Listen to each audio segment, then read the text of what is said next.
Our small TV screens are a window into a world of intrigue and deception. Our favorite programs may be hiding secrets and even sinister agendas.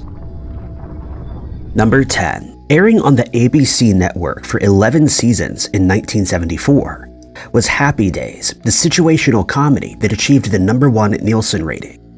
The show was set in the 50s and 60s in Milwaukee, Wisconsin, presenting a view of post-Second World War middle-class America that's being seen through the perspective of Richie Cunningham, a high school student. Other characters include Fonzie, one of the show's most important characters. He's a greaser often seen near or on his motorcycle, sporting a leather jacket. He serves as a contrast in comparison to his circle of friends. Another character we see in the show is the oldest son of Howard and Marion Cunningham, the brother of Richie, Chuck. Chuck serves as the center of these conspiracy theories, after he made a quick appearance in the show before disappearing completely, leaving fans wondering what happened to him or where he went. One fan explained that at the start of Happy Days, we're met with the 3 Cunningham children, with Chuck being the example of what a young adult in the 50s would be like: athletic and polite, someone that his parents could be proud of. But by the following season, he seemingly disappears. He didn't show up for the holidays, and he didn't attend either of his siblings' weddings. Then, in the final episode, Howard states that he was proud of his 2 kids, emphasizing the 2. Most fans believe he met his demise in the war, but this suggestion doesn't satisfy some conspirators. In one scene involving the character, he lends Richie his draft card to visit a local club, but this seems to some as more than just a plot point. Theorists believe this was a protest against the war, and the writers wouldn't get away with having the character burn the card, so instead he gave it up for unsavory purposes.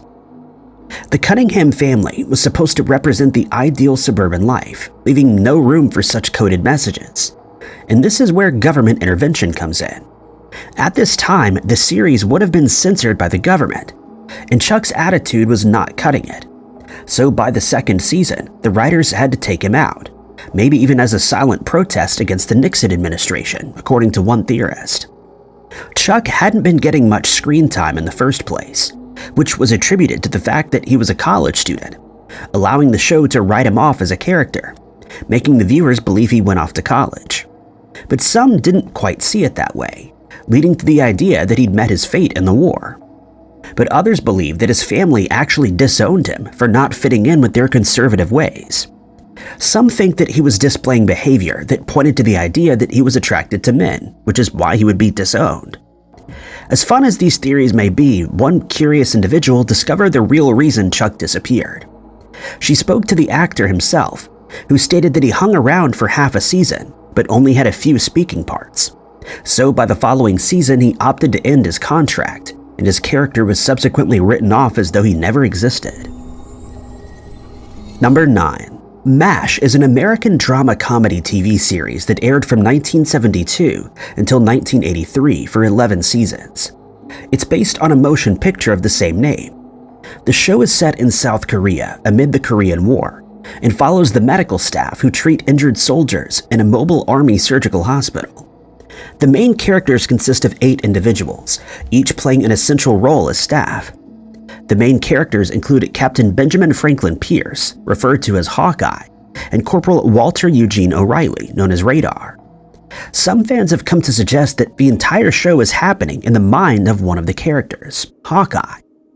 They suggest that it's all based on his memories, where the older Hawkeye is telling his children or grandchildren about his adventures during the war. Throughout the series, this character plays the part of the moral compass, which is how one may portray oneself when retelling a story.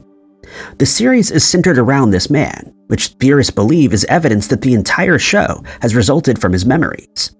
There's no narrator for the series, yet some believe that it's based on a story that's being offered to someone.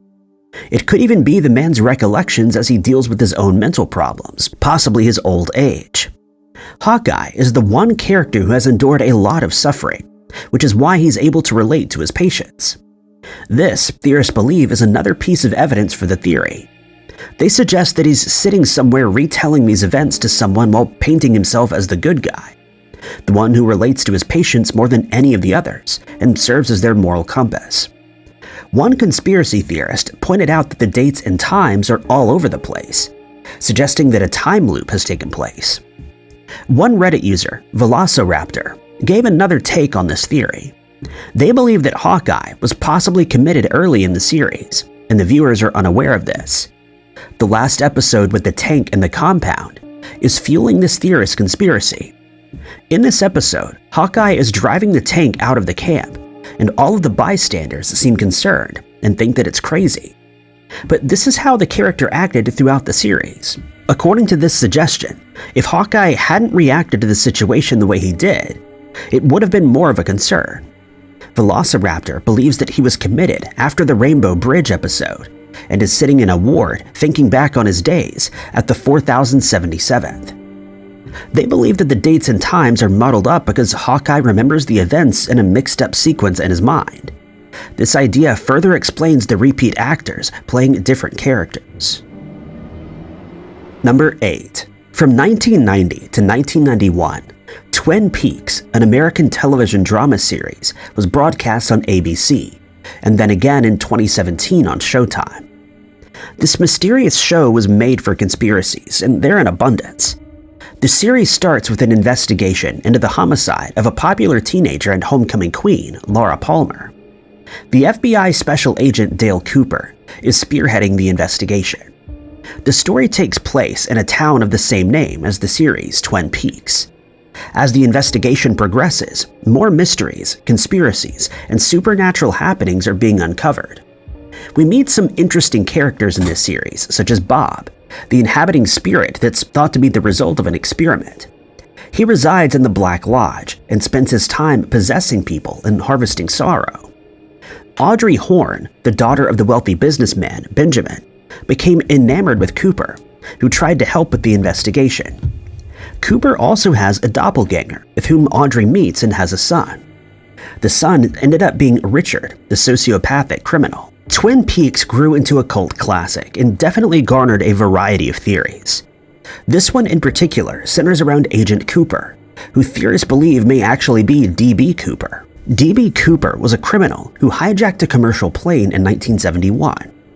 It was heading from Portland to Seattle, and the man parachuted out of it along with ransom money that he'd just earned. After that, he vanished into thin air and has become one of the most famous 1970s cold cases. While the FBI never found the man, Twin Peaks creators David Lynch and Mark Frost may have. It's believed that they based their character off of the missing man. Agent Cooper mirrors the physical look-alike of the hijacker based on the sketches that resulted from the investigation. The agent's mannerisms also proved similar to that of the hijacker, who remained calm and even pleasant throughout the assault. During their search for DB, the FBI concluded that he could have landed in an area around Mount St. Helens in Washington. The wilderness was searched and helicopters were used to no avail. Theorists believe that it was this individual who inspired the special agent, who still has a lot of mystery surrounding him in the series. While this initially began as an odd conspiracy conjured up by Twin Peaks fans, it was actually later confirmed to be true. One of the creators had spent some time in the area where the event had taken place and had some knowledge about the missing man, and so he added the hijacker into his show as a reference, perhaps thinking that it would take longer for his fans to pick up on it. Strangely though, the actor himself who plays the agent does share an odd resemblance to DB. Theorists have even suggested that Lynch himself may be the missing hijacker from all those years before. And who sparked this conspiracy? The New York Times' Karen Carbo, back in 1991, after the show aired, who titled the story, "D.B. Cooper Still Among Us." Was Twin Peaks hiding knowledge of a missing criminal? This is what some theorists believe.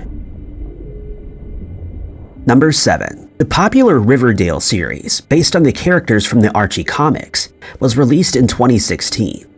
It starts in the town of Riverdale, in a time preceding the tragic passing of one of the high school's golden boys, Jason Blossom. The show is made to intrigue conspiracy theory-type fans, and there's a mystery lurking around every corner. Every character plays a part in the secrets and strangeness of the town, with the main ones being Betty Cooper, a clever and conservative blonde-haired girl, and Jughead Jones, the all-seeing narrator and the novel's writer.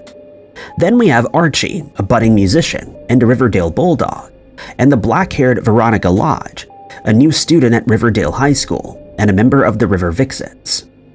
Another main character is the sister of Jason, Cheryl Blossom, who plays the part of the spoiled rich high schooler, whose mother blames her for her son's sudden demise.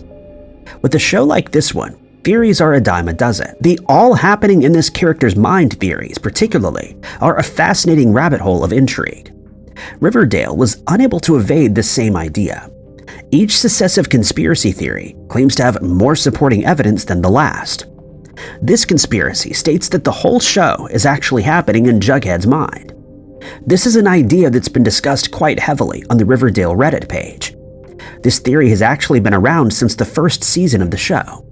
It's suggested that the entire series is actually the book that the writer has been working on. The theory points to the way the series' episodes begin and end, each with a monologue from Jughead. He's usually typing on his computer, often in a local diner, watching the other characters come in and out. Each episode is also referred to as a chapter, and that's been used as supporting evidence for the idea. Season 4, Episode 2 is one of the most significant clues for this theory. It begins with the character sitting in Pop Tate's by the counter. He speaks of a dinner that he was having with Archie, Veronica, and Betty. When he turns to the left, the four characters can be seen sitting in a booth together. It's as though he's imagining himself in these scenarios, the book unfolding before his very eyes as he writes it. In this case, the characters are still very real. They're Riverdale residents that Jughead regularly sees and may even interact with. His novel's characters are all based on real people. Archie is Jughead's best friend in the series, which is likely why he portrays him as having an intimate relationship with Veronica.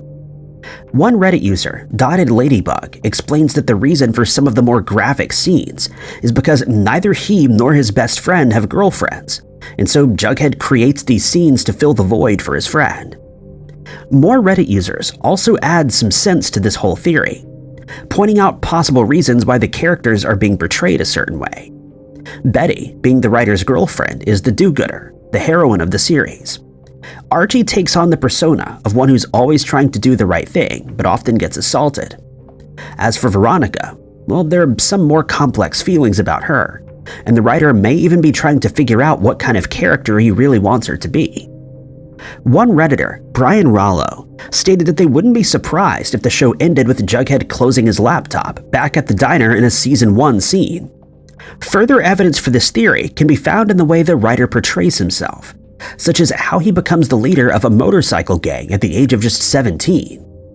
He also self-professed himself as a weirdo or outcast, as any author would when writing a novel about themselves. Jughead is making himself out to be the bad boy outcast in the book. And while this type of conspiracy has definitely been overdone, this one seems more genuine than most, and may actually be what's really going on. Number 6. Grey's Anatomy is one of the most famous American television series. This medical drama found its way onto the NBC network in 2005, earning many Emmy Award nominations and the Golden Globe for Best Drama. The show was inspired by a classical medical text called Grey's Anatomy, which alludes to the character, Meredith Grey.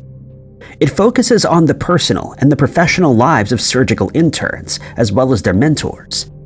The action takes place in Grey Sloan Memorial Hospital, along with other notable characters like Miranda Bailey, Richard Webber, Derek Shepherd, Christina Yang, and Izzy Stevens. In March of this year, Season 20 of the drama premiered. This came after months of speculation regarding the possible departure of the main protagonist, Meredith. She returned once more to her dutiful tour of the hospital, but a 2016 fan theory has since picked up a whole lot of steam about this character's fate. The show is full of heartbreak, but the theories that result can be even more gut-wrenching. The conspiracy suggests that Meredith had developed an early onset of dementia and may even have Alzheimer's disease. This illness has been established in her family back in the 2005 plot. Theorists suggest that Meredith herself had been diagnosed with Alzheimer's. During the opening chapter of the series, her voiceover was found to be a memory that she'd been telling her mother, Ellis, who'd been living in a facility inflicted with the disease. In Season 3, Ellis passes away, and Meredith continues with her career, slowly showing signs of the same illness according to the fans. In Season 9, a positive test reveals genetic signs of Alzheimer's, but that's merely the start of the theory. According to believers of this idea, the dementia had caused the doctor to replace her memories with creations that weren't real, and the subsequent voiceovers may be memories that she's telling her children later in life. In the If-Then episode, Meredith imagines an alternate scenario of her life, where her mother was never diagnosed with Alzheimer's, and changed some dynamics at the hospital. It's been suggested that in the future, Meredith will actually try to supply her interns with happier endings, instead of retelling the actual events, which she may not even remember. In the If-Then episode, she imagines that George never passed away, but instead failed his intern exam and was never heard from again. And Izzy was nothing more than an unstable character who got fired. In reality, which is supposedly Meredith's false memories, George went out as a hero, and Izzy disappeared after bravely surviving cancer. If the theory is accurate, this means that she may not remember that Derek, her husband, passed away, but that he left her for a reason that she doesn't remember. Theorists speculate that the character's illness allows her to cope with harsh realities by imagining much better scenarios for everyone that she still remembers. An alternative but similar theory suggests that the whole show may be taking place in her mind while she writes in her diaries. These ideas are very wild, but the conspirators believe they're certainly worth considering. Number 5. Gilmore Girls is a comedy television series following the lives of mother and daughter Lorelai and Rory in Stars Hollow. Their relationship, though, seems even more like a friendship than anything else. The two are both seeking satisfaction in their own love lives and in their careers. The show combines comedy and drama and presents a variety of emotions, characters, and situations. While the show seems to be targeting more of a female audience, it does tackle the male universe as well, using some important characters like Luke Danes, a diner owner who becomes Lorelai's love interest, Jess, who's Luke's nephew and acts as a romantic interest for Rory. Rory also finds friendship with another leading character named Logan. The conspiracy theory, like most television theories, paints the whole show as something that's happening inside of someone's head, except it takes on more of an exciting twist. Fans and critics were divided in the Gilmore Girls reunion titled A Year in the Life. This reunion made the heroines seem less charming and even mean-spirited, a clear difference from the original incarnations. This prompted many to claim that the series had now lost its touch, but it also led to one fan theory. At the end of the reunion, it's revealed that Rory Gilmore has been writing a novel. The novel's title? Gilmore Girls. Theorists explain that in A Year in the Life, Rory seems more self-absorbed, stuck in a job that doesn't move forward, and finds herself in a loveless relationship. The series paints her as the complete opposite of the well-behaved character that we saw in the original series. According to theorists, this is because the original series is actually her novel, with the author telling the story from her version of what took place. While it may seem outlandish, there is a bit of evidence to support it. The original series constantly praises Rory, and the characters constantly indicate how flawless she is, even though she has many temper tantrums. While this sort of thing is incredibly typical for teenage girls, the townsfolk seem to have an obsessive adoration for the girl. This sort of adoration doesn't even reach her best friend, Lane Kim, who's equally moral and just as academic. But she's hardly acknowledged in the show by the rest of the people aside from Rory. Fans also note that the show sees the two slender main characters always eating, but they never gain any weight. In the criticized revival, there's a scene where the two are shaming some of the less skinny townsfolk people at a swimming pool, affirming the theory that Rory created a fictional world where she can eat anything she wants while maintaining her immaculate look. Similarly, her professional progression has also been brought into the argument. In the original series, she seems to excel at almost every turn. She becomes valedictorian even though she struggles in Chilton. She also suffered academically at Yale, yet still ended up head of the school's paper.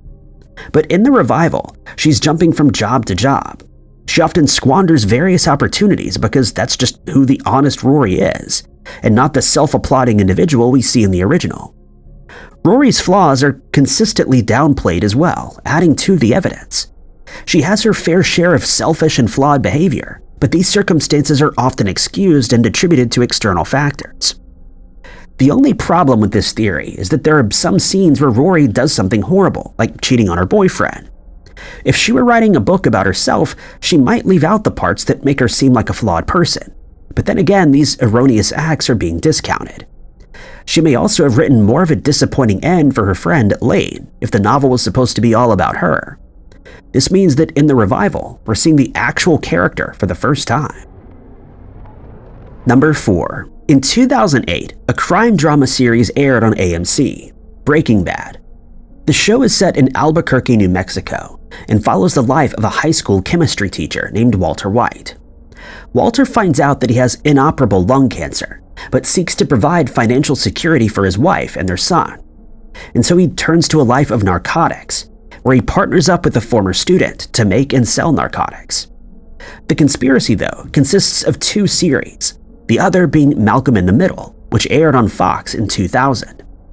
This show follows the life of Malcolm, a young boy living with a dysfunctional family. He's 1 out of 5 children. The show breaks the fourth wall as the main character often speaks directly to the viewers. The conspiracy theory that connects these 2 shows has been in circulation for over 11 years, with fans actively participating in the discussion. For this amount of time, a joke had been doing the rounds that Breaking Bad was a prequel to Malcolm in the Middle, which produced a rather odd conspiracy. It states that Walter goes into the witness protection program and ends up being Hal, Malcolm's father from the other show. But this theory has produced some holes. First, the timeline is backward. Hal and Walter are absolutely nothing alike, and are completely opposite. If you swap this theory's timeline around, making Breaking Bad the sequel to Malcolm in the Middle, we get a more fitting idea. Walter is the older version of Malcolm. According to theorists, the boy displays a keen interest in chemistry and is an absolute genius. He even made a small explosion by using a chemistry set in one episode. The 2 also share other similar personality traits, aside from intelligence and their interest in chemistry. Theorists point out that the young Malcolm and the older Walter are incredibly stubborn and manipulative. They can both act out violently and display some selfish behavior, but still have a supply of morality within. Malcolm regularly displays the ability to create plans that make his sequel character so successful. One supporting piece of evidence exists for this in Breaking Bad as well.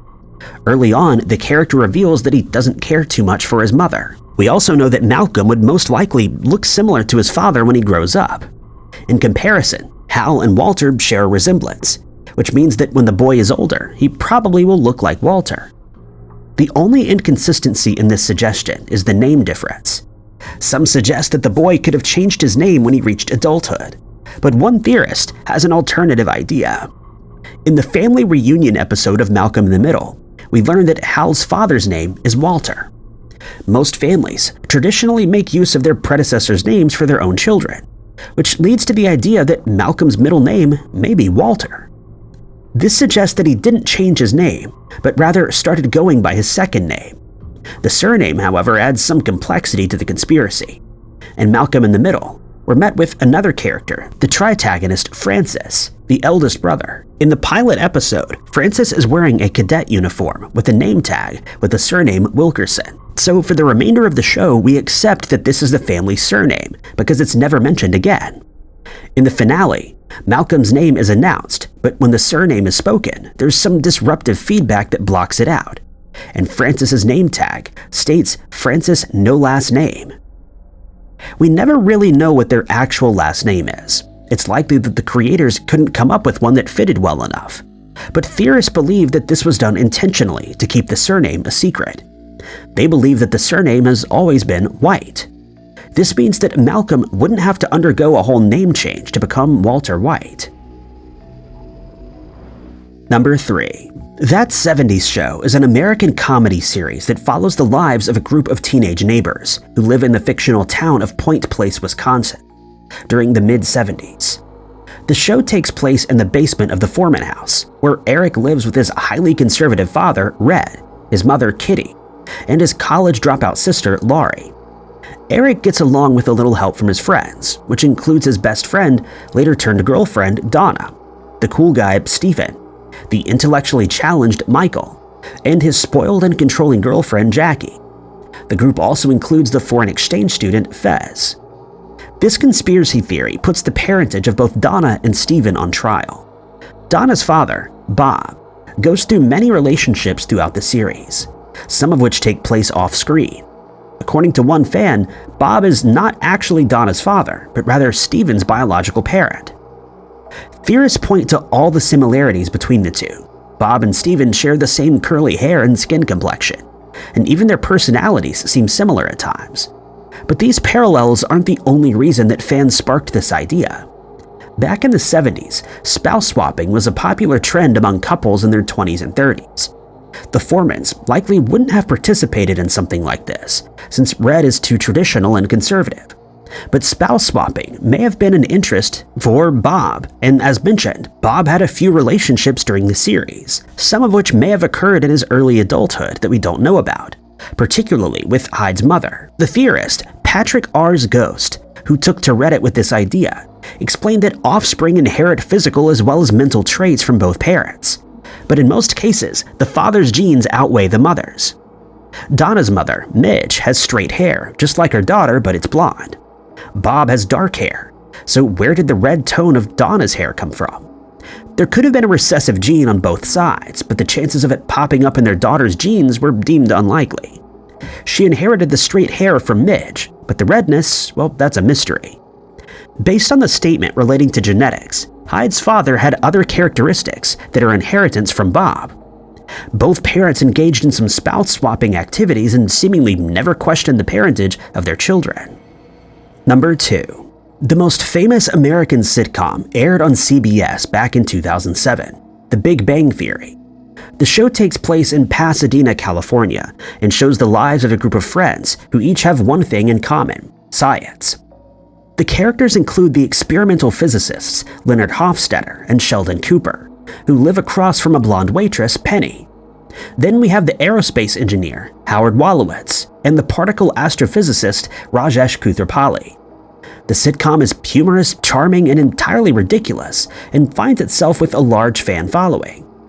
With such a devoted fan base, it's no surprise that The Big Bang Theory has inspired some truly imaginative theories. One of the most intriguing is one that reimagines Sheldon, the brilliant physicist, with a possible diagnosis of Asperger's syndrome, as a patient in a psychiatric facility. This unique concept was first proposed by the Theory Guys on Reddit. He explains that the entirety of the show is actually happening inside the head of the patient who finds himself in the sterile, white-walled facility. He's simply imagining a better life for himself, where he creates friends and surrounds himself with people who care about him and are interested in the same things that he is. The idea is that Sheldon wanted to be a scientist, but due to his mother's religious beliefs, she wouldn't allow this. She ultimately blamed it on the father and his father's new girlfriend. In the show, we find out that the father is deceased, but it's not really known how this happened.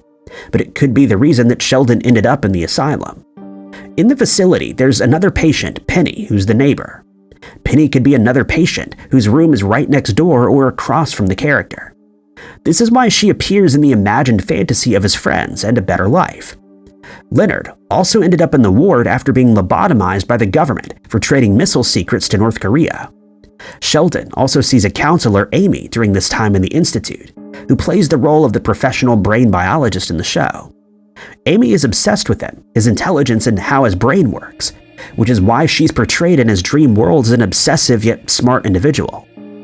One of the doctors working at the facility is Dr. Rajesh, who actually wanted to be an astrophysicist, but was forced by his parents to become a doctor. But the theorists don't really explain how Sheldon would come to know this, and how he would end up in the dream. Howard plays the role of the asylum's caretaker, who wants to become an astronaut to find his father, who he believes abandoned him and is living on another planet. Howard also regularly fantasizes about the perfect woman, which in this case turns out to be Bernadette. Again, it's not specified as to how Sheldon would come by such information to be able to use it in his fantasy world. This conspiracy has many holes, but it's certainly one worth considering when rewatching the show.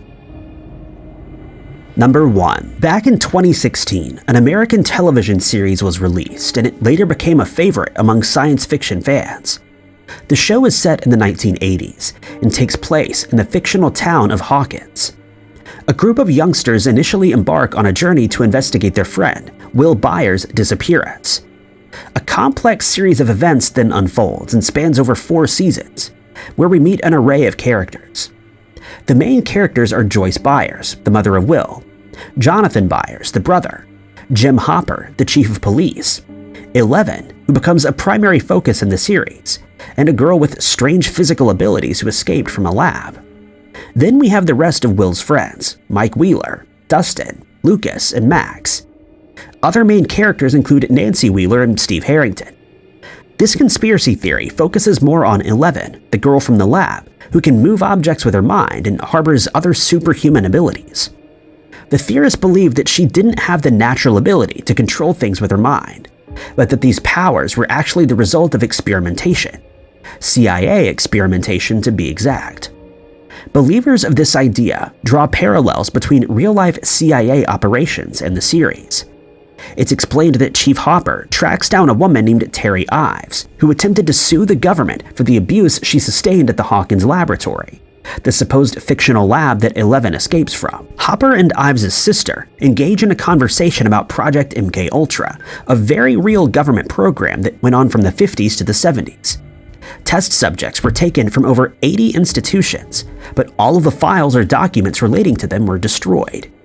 The institutions in question were prisons, private hospitals, and even schools. This operation was found to be a project that sought to capitalize on mind control that could be used against enemies. A lot of these experiments had been performed on women, and it's theorized that the researchers would try out hallucinogens on them to determine if they had the power to erase memories or to work as a truth serum. Theorists speculate that Eleven's mother may have been one such subject. Perhaps giving a pregnant woman a hallucinogenic was believed to result in a psychokinetic child. Then we get the sensory deprivation part from the whole theory. Part of the experiments that the CIA had used was sensory deprivation, which Eleven makes use of in the form of water submersion to activate her powers. This technique may have caused hallucinogens or other odd effects in real life. While there's no actual evidence to suggest that youngsters were used in MKUltra, Kathy O'Brien points to a different CIA operation, Project Monarch. This experimental project involved testing mind control on the youth, and as you may remember, this is precisely what happens in Stranger Things. The goal for this operation was to create the perfect super soldier, which is what the series' antagonist, Dr. Martin Brenner, was trying to achieve, and he succeeded.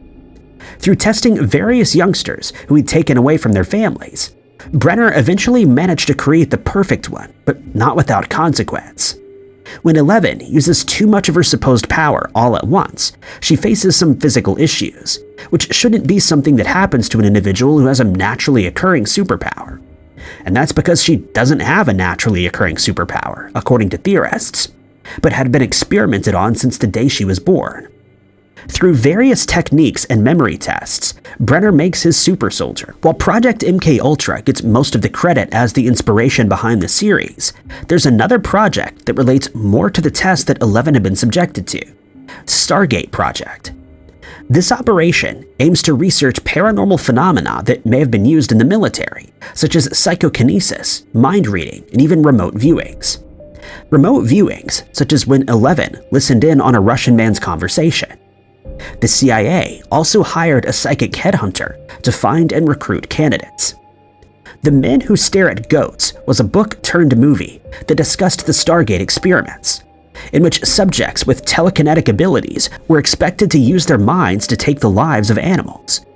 As we've seen, Eleven goes through a similar experiment at Hawkins. All these comparisons have led theorists to suggest that Stranger Things is based on past CIA experiments, operations, and projects, with Eleven being one of the test subjects. Thank you guys so much for watching.